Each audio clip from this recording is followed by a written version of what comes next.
তার নাম Kim Namjoon. তিনি জিনের মতো ওয়ার্ল্ড ওয়াইড হ্যান্ডসাম নন, তিনি সুগার মতো সেভেজ নন, তিনি জেহুপের মতন ব্রাইট সানশাইন নন, তিনি জিমিনের মতো মিষ্টি নন, তিনি ভিয়ের মতো শিশু সুলভ নন, তিনি জাংকুকের মতো অ্যাথলেটিক নন, কিন্তু তিনি কিম নামজুন, বিটিএস এর লিডার, সেই গ্রুপ যা বিশ্বব্যাপী কোটি কোটি মানুষের হৃদয়ে জায়গা করে নিয়েছে।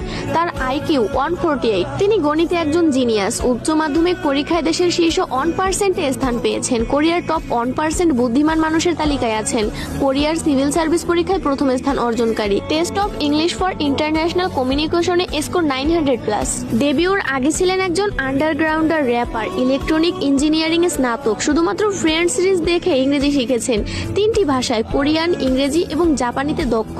গ্রামি রেকর্ডিং একাডেমির সদস্য, ইউনিসেফ অ্যাম্বাসাডর, জাতিসংঘে বক্তৃতা দিয়েছেন, Samsung ambassador, Big Hit share holder, কোরিয়ার সাংস্কৃতিক সম্মাননা পদকপ্রাপ্ত, কোরিয়ান মিউজিক কপিরাইট অ্যাসোসিয়েশনের সদস্য যার 160টি ক্রেডিট আছে, ডেবিট এবং প্রবন্ধ লেখার শিল্পে পারদর্শী, পিয়ানো বাজাতে জানেন, তাইকোয়ান্ডোতে দক্ষ, মাটির শিল্পে দক্ষ, আইস স্কেটিং জানেন, সি ফুড এবং সিগারেট ঘৃণা করেন, আলোতে ঘুমাতে পারেন, গড অফ ডিস্ট্রাকশন বা দ্য ডেস্ট্রয়ার নামে পরিচিত। তিনি র্যাপ করতে পারেন, গান গাইতে পারেন এবং নাচতেও পারেন। একজন গীতিকার, প্রযোজক, সুরকার, কবি, সঙ্গীতজ্ঞ, একজন বহুভাষাবিদ, একজন দাতা ও সমাজসেবী, বই পড়ার ভীষণ শখ, প্রকৃতি প্রেমিক, ফ্যাশনের আইকন, একটি জীবন্ত শিল্পকর্ম। সর্বশেষ তার হাসি, বিশেষ করে ডিম্পল স্মাইল, সবার সেরা। কিম নামজুন, কে-পপ ওয়ার্ল্ডের সেরা নেতা।